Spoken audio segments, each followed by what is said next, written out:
So welcome back to Game Time Reviews. I'm Mark. So today we're talking about Defending Humanity Tower Defense Wars. I'm here with Trevor, who's one of the game developers, and we're going to make a quick interview about what the game is, how it runs, and that sort of thing. So I'll let Trevor have his little introduction. Hi, this is Trevor with four Nocturnals. There's currently four of us on the team. We're working on Defending Humanity Tower Defense Wars. It is a large-scale 3D tower defense game set in the future on an alien Earth-like planet.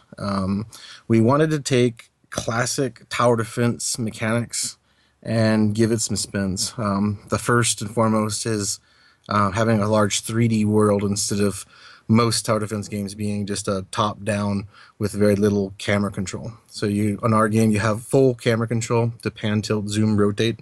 And then we also have first-person shooter mode where you can click on a tower and then it'll zoom in and give you a first-person perspective from that tower where you're able to actually use other abilities that the tower doesn't have when you're controlling the tower itself. You also have other abilities that you can use to heal your towers, place shields, and call in airstrikes and things like that. But that's not anything really much new. We also have a dynamic weather system with true day and night cycles that are dynamic. So as you play through the game, the alien moons will rise, the sun will rise, night will fall, storms, weather. We have volumetric clouds and volumetric snowstorms that will accumulate on the ground, and then when the sun rises, it'll melt back off. So it gives it a little bit of a different feel than general tower defense games in the past. So obviously you're part of Four Nocturnals, who is a developer Yeah. of the game. So Yeah. you're an independent-based developer working on the Defending Humanity Tower Defense Wars, and you're a family-based developer. Yeah, Is that I correct? work with my two younger brothers and my best friend. I started the company about 5 years ago, and then I brought them on board around 3 years ago, and we've been working on a part-time basis. We all have full-time jobs, and Yeah, then it's a lot of work after, to yeah, manage, isn't it? yeah, after we get done with work, we all meet up at my place and we work until the wee hours of the night. So it's our name is actually dual meaning. There's four of us working, late into the evening to make the video game, but we're also making games for Nocturnals because, let's face it, as a video game fanatic, we usually play late into the evening playing video Yeah, games. definitely. So Yeah. So, do you all have different roles? Are some of you sort of software developers, some of you are graphic artists, or yeah, the role that I play is I'm the only coder that we have. okay, That I also do level design. I do all of our marketing, all the business side aspect of the business, and then we have Buster Barlow is a level designer. He makes maps and this and that, and he also helps me on the marketing side. And then Joel is also another level designer, and he's working into helping with coding, but that'll be down the road. And then Devin, he is our lead artist. He does most of our modeling and textures and things like that. okay, And then I also help out on the artist side as well. okay? So you mentioned you had quite a few like level designers. How many sort of levels do you think you'll have in the final game? Obviously, I know right now it's all placeholders and it's still in development. But how many sort of levels do you think you'll have for when the game's set to be released? The way that we want to do it is we want to have the entire campaign to be free. Okay, So you'll be able to download the game and play the entire campaign, and then the campaign will be an evolving thing where whatever we launch with at launch, and we haven't really set a set number on it. It just depends on where we're at and how many levels we have. But free campaign maps will come out as we release them after launch, and it'll progress the storyline even further. But we're hoping to have anywhere probably between 15 to 30 campaign maps at launch, but that number can change depending on how long it takes us to finish those and polish them. yeah, And then because all the campaign will be free, we're going to release more campaign for free after launch and continue the storyline and play through. And then what we're going to have is we're going to have map packs that you can buy, and we're thinking they're probably going to be about 99 cents to get anywhere between like 3 and 5 maps. okay. and you'll get anywhere ranging from small to medium to large maps. And our large maps are very large for tower defense games. Most tower defense games have fairly small maps that you don't even really need to move the camera to see. Our large maps, you actually have to pan across the map to see different areas of the battle and stuff. So Okay, some of yeah. the larger maps can take upwards of an hour to beat. Really? But the game saves when you exit. So if you don't have time to play the large map one time through, you can always just exit out of the game, and then when you come back in, it resumes after a 5 second countdown. Okay, so from watching the gameplay and sort of thing, it's obviously it's a tower defense game. So will it be multiplayer or will it still be computer against At human? launch, it's not going to be multiplayer, but we already have designs for making co-op and versus multiplayer, but that'll be sometime after launch. We don't really have a set time frame on that yet. Right now, we're just focusing on the campaign and map packs and all of our towers in the basic game. And then sometime after launch, we want to put in co-op and multiplayer. Okay, very nice. So, and obviously you mentioned about obviously having the varied price map packs with 3 to 5 maps in each pack. Now, Yeah. do you have any idea what sort of price the game will cost at launch, and whether will it be on Steam or what sort of platforms will it be available on? Yeah, we're going to be releasing on PC, Mac, Linux, Android, iOS, and Windows Phone. Okay, And it'll be free to play. You okay, very can nice. download it for free, and then you'll be able to play the whole entire campaign. And then where we're going to get our money from is when you buy the extra map packs that are not necessarily story-driven maps, Hmm. but they all have their own strategy and different things to be. I know we're fanatics of tower defense. We love it. Yeah, Um, definitely. and the only thing we haven't found, and there's been a few games that have, one of them being Tower Madness on iOS, is they would release map packs, and then you could, play the other maps, and there's always a different strategy to beating those maps. So the way we've gone about doing it is giving the campaign for free, and then if you like the game, then you buy map packs that gives you Yeah, more definitely. maps and more challenges to play. Okay, awesome. Because I mean, I know quite well. There's a YouTuber called Captain Sparkles who he made his own app, which was Tower Defense. Can't remember exactly what it was called, Fortress Fuel or something like that. And they made their own sort of tower defense game, and it released on mobile as well. So, do you think a large majority of your players will come from mobile, or do you think a lot of it will come from PC? I'm not sure. Right now, we only have the PC and Mac early alpha demo. So we haven't released any APK for Android or an iOS for testing purposes yet. So we don't really know how many. We know there's quite a few people that have asked us if it's going to be on mobile, and they're excited about that, but we don't know exactly how many. We know we have a lot more downloads of the PC version versus the Mac. So it's hard to tell. The game on desktop will have more, not necessarily more polished, but it'll have more particle effects because on PC or Mac we're able to bump up what the game's able to do. So it'll have more particle effects, and the dynamic weather system will have more particle effects on the dynamic clouds and things like that. So the game will be able to be a little bit more fuller on desktop and Mac, just because resource requirements. Desktops are able Yeah, to handle a lot more. yeah, the laptops But and Macs. what we have right now in the early alpha, we've tested on like the iPad 4, and we haven't had any problems with it. So we think that a majority of what we already have is going to work just fine on a majority of phones. Because if we can go all the way back, we've had it working on an iPhone 3, but it was a little bit sluggish at the time. But we still have more optimizations to go. So Okay. we may even be able to get it on iPhone 3 in its current state. And then what we're going to do is take the desktop version and just ramp things up. Everything will just be more clouds. If there's fog, there'll be more fog. It'll just have a little bit more of the graphic intensity. Okay, so it'll be a lot more sort of dynamic and sort of in your face. That's awesome. Yeah. So, I mean, I'm looking at some of the gameplay now, and I must say, from the get go, it looks a lot like Halo Wars. I'm not sure if you've played that. So obviously, you got the sort of like bird's eye view. I know you have full camera controls, but it looks a lot, Yeah. it looks a lot like bird's eye view, and you're able to put down your own weaponry and put down your own turrets and Yeah. things like that. So Yep. obviously I know they're all placeholders for the moment, but will each turret sort of have its own sort of like weapon skill or its own like Yeah, ability? every tower will have a unique purpose in the game. A lot of the strategy comes in knowing which towers work best in which situations. If more air enemies are coming, there's going to be certain towers that are better for taking out air.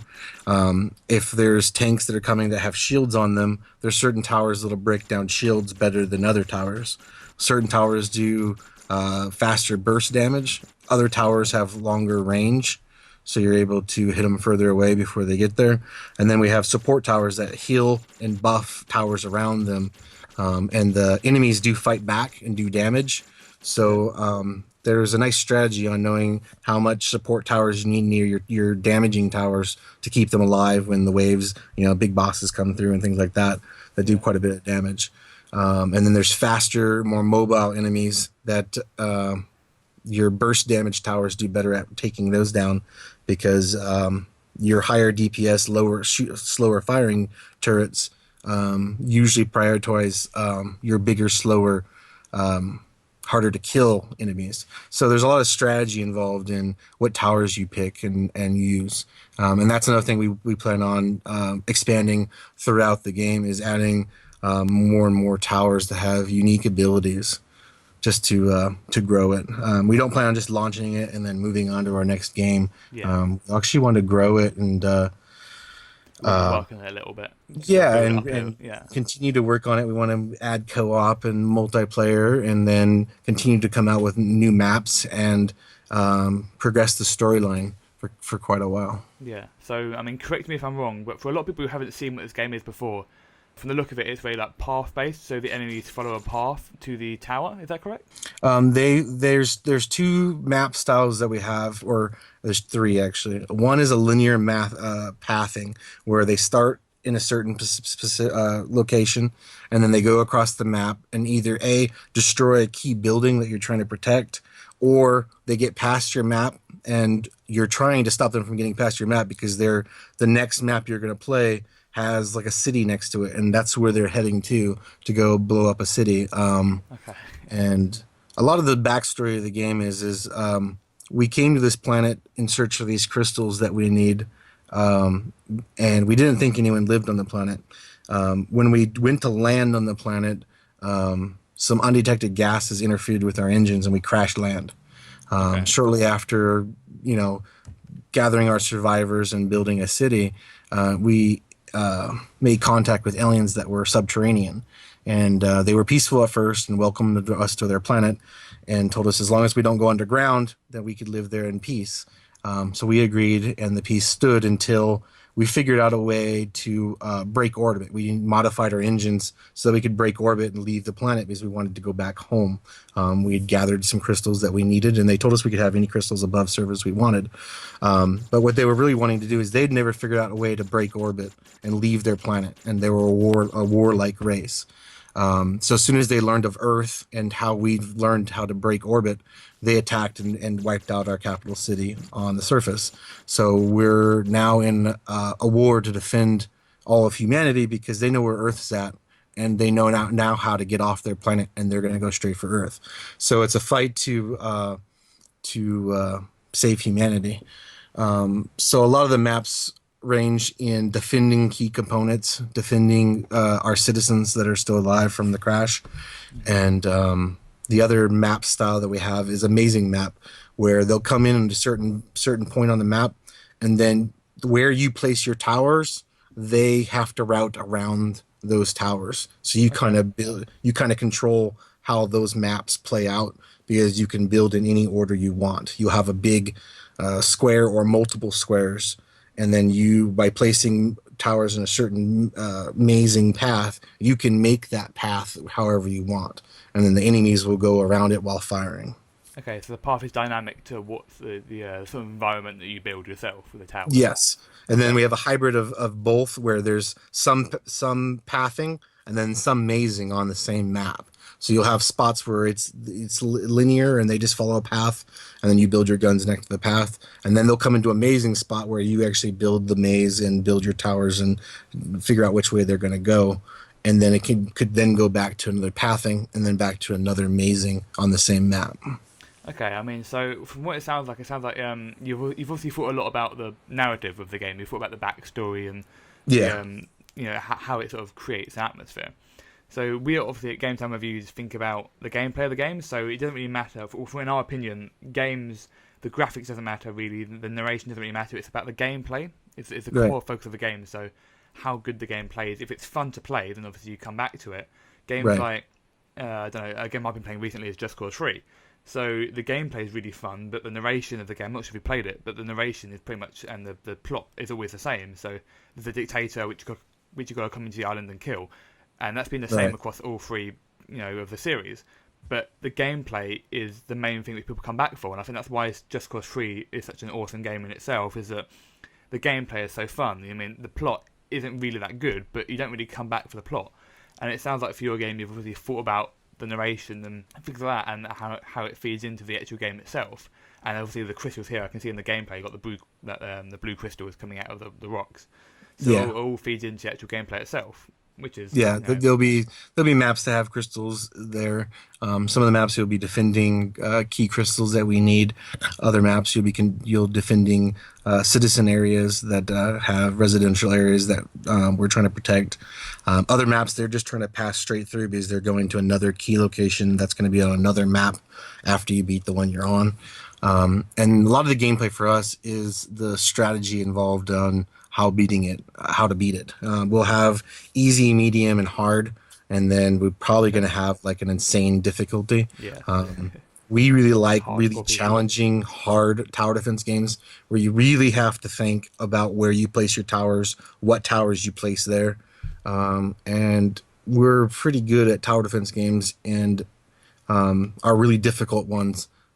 We really haven't met anyone in any of our testing. We've gone to a couple local gaming land events where we had a bunch of people play our game, and they all had a really great time, bunch of smiles, and they really enjoyed it. But one thing they did say is it's really hard on the hard difficulties. Definitely. I mean, that's what you want, isn't it? You want people to be That's challenged. what we want. And then on the easier ones, it'll be much easier to beat and just to have fun. Not everyone wants a extreme challenge. So we got the easy and medium and hard, and then we'll probably have like an insane difficulty where it's really hard for even us to beat, but is beatable. Yeah, definitely. I mean, that sounds like obviously because you want to bring people back, don't you? You want to keep people challenged in the game. Yeah, I mean, what I'm looking at right now is I'm looking at a piece of gameplay from the forest level. And it looks like it's sort of in a basin surrounded by mountains with trees in the middle. yeah, So obviously the path will follow the dynamic environments as you said before. Would yeah. there be any possibility for sort of like a map creation tool where people can create their own areas? I know that's probably far in the That's future with a lot yeah, of that's coding. something that we really want to do. But given our limited resources on making the game, it would definitely be something that would be after launch. We Definitely. always love giving. I've always loved games where they give us the possibility to mod and make maps and make our own creations because it breathes life into the game. Some type of map that we never thought of. There'll be someone out there that thinks up some really great maps that are really fun to play, and it'd be great to give that to the community.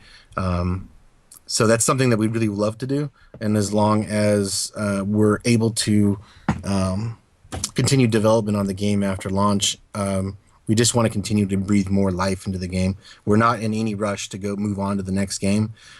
We think that's kind of something that's hurt the game development community in a whole. Is people come out with a game and they may have a couple patches after the game releases, but they don't really continue to add content to the game. That's just what you got, and then they Yeah, move sort of on to the move next on. game as soon Definitely, as yeah. possible.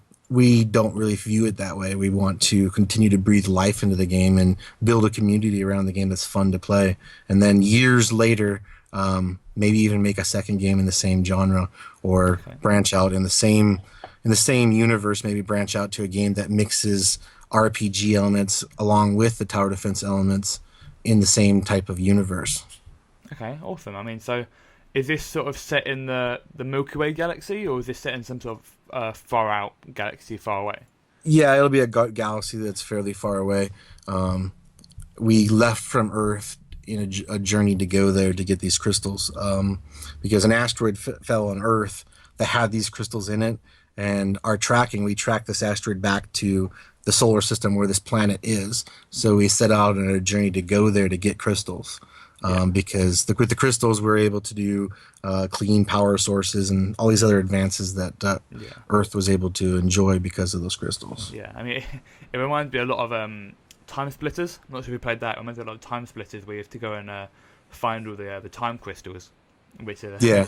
which I'm not sure if you played it, but that was a really awesome game trying to find the time crystals. Yeah, I played it a while back. I haven't played any recently. Yeah, it's a very old game. I think it was last. I think it was maybe the PS2 and the original Xbox was the last game that came out on. Yeah, but no, that's a good game as well. I mean, so right now you've got a demo out. Is that right?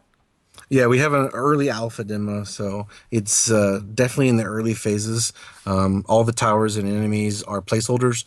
We have models being worked on right now by Devin and myself that as soon as they're ready, then we'll start putting those in. And then the newer versions of the early alpha will have some of those newer models in there. But right now, everything that's in there for the enemies and towers are all placeholders. So they're pretty basic. They're low poly. They're nothing special. Okay, but yeah, I mean, it's to get a feel of the game, isn't it? So Yeah, it's to get a feel of the game, and then just to get the community involved in trying out the game and being able to try it out. Another thing we never really agreed with is waiting until beta to let your players really get a feel of the game, because by that time it's almost too late to make any changes or tweaks or even that many bug fixes for that matter. So we've wanted to get people involved in giving us feedback, let us know what they like. If there's something that we didn't notice and they do, we'd have time to then correct it. Yeah, definitely. I mean, I hate using such a cliche example, but that's what Minecraft does. I mean, obviously Minecraft used the whole beta period, and people could obviously play it as a normal game for up to about 2 years, and then they didn't actually finally release the game until maybe 2012. I can't remember what the exact year was, but they didn't actually finally release the game and sit on a price until that point. But even up to now, they still obviously release weekly updates a lot of the time. Right. So yeah, it seems like you're following the same sort of path as that, which is obviously one we've seen before. So. Yeah, we want to get our community involved in the game because it won't be just us playing it when it launches. It'll be the community of players that enjoy tower defense and strategy games as a whole. Yeah. So what sort of time frame do you think we'll see for the actual game's release? We're shooting for the end of this year. The end of 2016. Of course, we're part-time, so that time frame can change depending on how much time we're able to get in. We program Monday, Tuesday, Thursday, Friday, and Saturday. So Saturday is like a full day of programming, and then we take off Wednesday and Sunday just to visit with our families because they don't get to see us much. Yeah. I mean, you need some sort of time off, don't you? Yeah. Yeah, definitely. So it's a team of 4 of you from Alaska. Yep. That's right, yeah. So is there any sort of, this can sound cheesy, but is there any sort of impact from Alaska that have impacted on your game? So like the environment or the Northern Lights or anything like that sort of impacted your game? Yeah, definitely. The Northern Lights was something we want to put into the game, and then all other spatial anomalies that you can see. There's like ice pillars that you can see in Alaska and different places of the world that you can see in the sky. Northern Lights and different things like that we want to incorporate into our dynamic weather system, so you can see those at nighttime and see some Northern Lights up there. The art style of like our terrain and our mountains and stuff, definitely we get a great inspiration from living in Alaska. We have lots of awesome, amazing mountains and rivers and just amazing terrain to inspire us on making our maps. So you'll see a lot of really cool, jagged mountains, and a lot of that inspiration comes from where we live. Oh, very nice. I mean, right now I'm looking at some of the pictures of the game, and obviously you have sort of nighttime, you have daytime maps. So I know you mentioned about the dynamic weathering environment, but would the game include some sort of dynamic night cycle? So would it start off as daytime and then turn to nighttime? Yeah, certain maps might start as nighttime, and then as you play them, you'll actually see the sun and the sun rise and go across the sky and then set. And as it sets, you'll see moon and stars come out, and then you'll see the moon go across the sky and then set, and the sun will come back up. So depending on the on how long the map goes, you may see the sun come up several times in the course Yeah, of definitely. playing one map. See how long the firefight goes on for. Yep. Yeah. And then with dynamic clouds and stuff, you'll see true volumetric clouds passing over the map and changing throughout the course of the entire game. Yeah, I mean, I'm just looking now, and apparently you have well, not apparently, but obviously you have the turrets and things you can add. Are you thinking of adding any sort of prices to buy like premium turrets? Yeah, we're going to call those elite turrets. Okay. And there will be a few of those. And they'll just have special abilities that are different than other turrets. Okay, so they're And sort you of should be add-ons. able to do just fine, even if you don't buy any elite turrets, just fine playing throughout the campaign. The elite turrets will just give you a little bit of an edge over other turrets. Okay, yeah, so sort of like DLC because a lot of the games which you play nowadays they require you, well, not require you, but you can't really progress that far in the game unless you buy the paid DLC, and it's sort of a pain in the arse. Yeah. It's like you have to pay more Yeah, on top we of the definitely game. wanted to do like an a la carte thing. If you really like our games, we expect that people that like the game will buy map packs, Yeah, um, yeah, like you and said then on before. those Yeah. map packs that aren't part of the storyline, some of those will be very difficult. And like I said, when it's very difficult, it'll help that if you had elite turrets, um, it would be able to help you beat some of those higher difficulty maps that are just really hard to beat. They're beatable without elite towers, but if you had them, it might just make it easier. And if your strategy wasn't as good as say really good players, then it'll just give you that edge so you can be able to beat maps on insane. Yeah. So it is very much a strategy-based game. So obviously, Yes, the, definitely. yeah. So the first time, obviously, I expect the first couple of times you probably fail getting a hang of the game. But obviously, the more you play it, the more you build up a strategy, and the more you'd actually be able to Yep. think about And then the enemy's route. each map is a little bit different. So each map has its own strategy, depending on if more air units come in the beginning versus more ground units, more shield tanks versus non-shield tanks, faster units versus slower units, more bosses, more versus less bosses. There's a lot of strategy involved in what units are coming at you, what towers you place where, and because it's such a large map, you have options on where you want to place that map. Instead of a lot of other tower defense games, you have usually a very limited space. You have, you can build like maybe 10 towers. On Okay. some of our larger maps, you may be building 40 or 50 towers. And the map is large, so you could place those guns anywhere you want. And that's part of the strategy. Okay. So what do you think your largest map is? How many sort of entities do you think you could place on the largest map as of today? The largest map that we have built right now, I think you can build between 40 and 50 towers. Okay. And then there might be anywhere between 80 to 140 enemies on the map at a time. Okay. So yeah, that's quite a lot then to definitely Yeah, so they'll be fight a kind of few spread enemies. out, and you'll be moving around the map, upgrading turrets in different areas, jumping into first-person shooter mode on certain towers and helping a certain area. Then you'll leave out of there, build a couple more towers, go somewhere else, and get into another tower somewhere else and take over first-person shooter. Come back out, activate an ion cannon ability, and wipe out some tower, some enemies. There's a bunch of different things. We're also going to have a persistent skill tree system, so that you Okay. can spend perk points in upgrading and making certain towers, any towers that you want that you choose to be better, shoot faster, more damage. Your support tower, you could upgrade it so it does more healing. And then those points, as you beat maps, you'll be able to unlock those points and then place them in there. And then when you play the next map, you still have that perk point that you earned earlier on. So it's a persistent tree that you continually build. So the more you play the game, the more perk points you get. Yeah. Yeah. So how would you get these perk points? How would you go about getting them? As you beat, yeah, as you beat levels, you'll unlock perk points. The set a number of perk points that you get by beating a level we haven't really determined yet. We're still going over the math on that. But as the more you play and beat levels, and the higher difficulty of level you beat, the more of a perk point you'll get. It may be in the range of you beat a map, say you beat 3 levels, then maybe you get 1 perk point. That 1 perk point will unlock a new level in any tower that you choose. or even abilities. You can unlock abilities in the persistent tree. So when you start the game, you'd have your basic towers, but then as you get perk points by beating levels, then you could go in and unlock, a new tower that's free to use. You could unlock that tower, and then as you get more perk points, you could upgrade that tower and make it more efficient. Unlock new levels of those towers. So the more you play and more you beat levels, the more perk points you get, the stronger you become, and you progress through kind of like an RPG aspect because you're the commander that's defending this, defending humanity.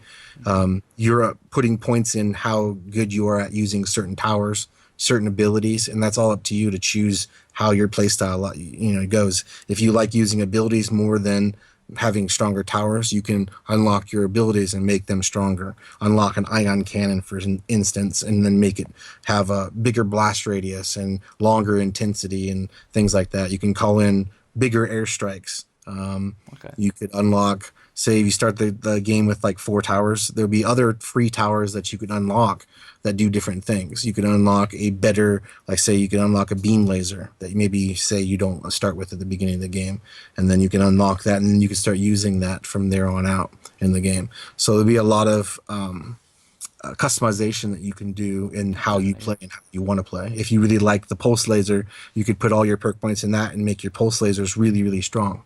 If you like the beam laser, you could put more points in the beam laser and make it stronger and shoot faster and do different things. Yeah, so it always sort of depends on your play style, what sort of weaponry you'd like to invest more into. Yep. Yeah, so I mean, and a lot of it is it's reliant on you. So if you fail, you've basically killed off humanity. Yeah, if you fail, then they're going to leave that planet and they're going to Earth, and then they're going to wipe out Earth. So no pressure then. No pressure at all. No. Awesome. Okay. I mean, I'm looking at it right now, and I mean, it looks like I know I said it reminds me of many other games, but I'm looking at it now, and it reminds me of No Man's Sky. Not sure if you heard of that. I done a video on that a few weeks ago. No, I haven't heard of that. I'll have to check it out.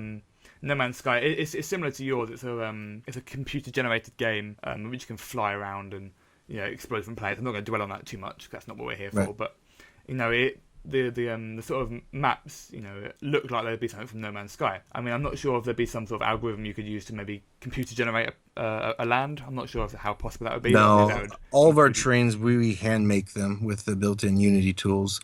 So every mountain, every dip, every lake, everything you see, we're hand creating those. Okay, so yes, that definitely allows for more sort of personal touch. So you've actually thought about how the gameplay will dwell out. Yeah, or every map we figure out, what we want this map to be, where we want the enemies to come in, where we want them to leave, if there's going to be buildings to protect, where they're going to be at, if we want there to be a big mountain. Okay, and so do all the maps sort of take place on the same planet, or is it sort of differentiating planets? They'll be different. It'll be all on the same planet, but there'll be a lot of different ecosystems to play in, ranging from jungle to high mountain winters to islands, tropical islands, and subterranean maps that are underground. So we had a lot of different map types. So the terrain that you're going to be playing on will be a lot different. Some will be in the forest, some will be in like grassy plains. There'll be a large variation how the map looks and how it feels. And then every map will have a different strategy, different types of units coming at you at different times, different types of jets coming at different angles. Some of the maps don't have just one path. Some of them have multiple paths coming from different angles, and bad guys will be coming at different times on all those angles. So there's a lot of strategy on where you place your towers, when, because bad guys are going to be coming from different angles at different times. Yeah, so obviously with the dynamic weathering, does the dynamic weather depend on the map types? Obviously, I assume the jungle maps maybe have more rain and that sort of thing. Yeah. Different maps will have different types of climates. Like the winter maps, they'll have snow that actually accumulates on the ground and builds up on different objects. And then as, say, later in that map, if we decide to bring the sun out, the sun is a heat source and will actually melt some of that snow off, and it'll go back to less snow. You could have rainy maps that are really rainy, different storms, lightning storms and different things. We have volcanoes that'll be going off in some of the island maps and things like that, and doing different cool things with different types of of maps so the visual aspect of the game will be super appealing and different on all the maps. None of the maps are going to look similar, but I mean down the road if we've made a lot of maps, some of the forest maps might look similar, but everyone will be handcrafted and be different. Okay, awesome. Yeah, so it definitely allows you to, so it encourages you to play the different maps, especially the Yeah, ones that may be inspired from the Alaskan feel. I'm not sure yeah, if the word Alaskan is yeah. grammatically correct, but yeah. But no, it seems like an awesome game on the whole. I'm definitely excited to try it out. Well, thank you for having us. We've been happy to be here. That's okay. So obviously you're part of Four Nocturnals, so you're Trevor. Yep. And what are the other names of your team? Trevor, Buster, Devin, and Joel. Joe. Okay, well, it's been nice to meet you guys. So for anyone watching this, you can obviously find out more about the game on 4nocturnals.com. They've also got a Facebook page and a Twitter page. And as you heard earlier before, you can download the alpha demo. If you go to their website, it's obviously a subsection on there, and you just click on the links and download it from there. And you can do what I'll be doing, so I'll be downloading it from there, and I'll be playing a few demos, and I'll be putting it on the channel. Probably commentary over, we'll see. But I am really looking forward to playing the game, and thank you for joining me. Yep, thanks for having us. It's been an awesome game, and I'm looking forward to the game's full release. And if you guys enjoyed this video, make sure you like this video and subscribe to Game Time Reviews, Four Nocturnals, or what's your channel name? You can find us by just searching for Nocturnals, or you can go to our website and there's a link on our website as well. Awesome, yeah. So go subscribe to them and like them on Facebook and follow them on Twitter. Same for us as well. You know that they always post updates on their games as well as that. And you can use the hashtag defending TD for their game. So you can just look on Twitter for that. And like I said, make sure you check it out and look at the awesome game that these guys have been working on. It's really impressive, but it's really good for an indie game, because a lot of indie games tend to be 2D nowadays. It's nice to see an indie game which is 3D and more immersive and has a lot of effort going into it. It's nice to see that game with a large team and backing behind it. It's definitely it's getting quite a starter. So yeah, and I'm really looking forward to it. Oh, thanks for having us. We appreciate it. Awesome. Okay, well, thanks for watching, guys. Like I said, I've been Mark, Game Time Reviews. So like the video and subscribe to Game Time Reviews and 4Nocturnals, and find them on all their social media outlets, 4nocturnals.com, as well as their website.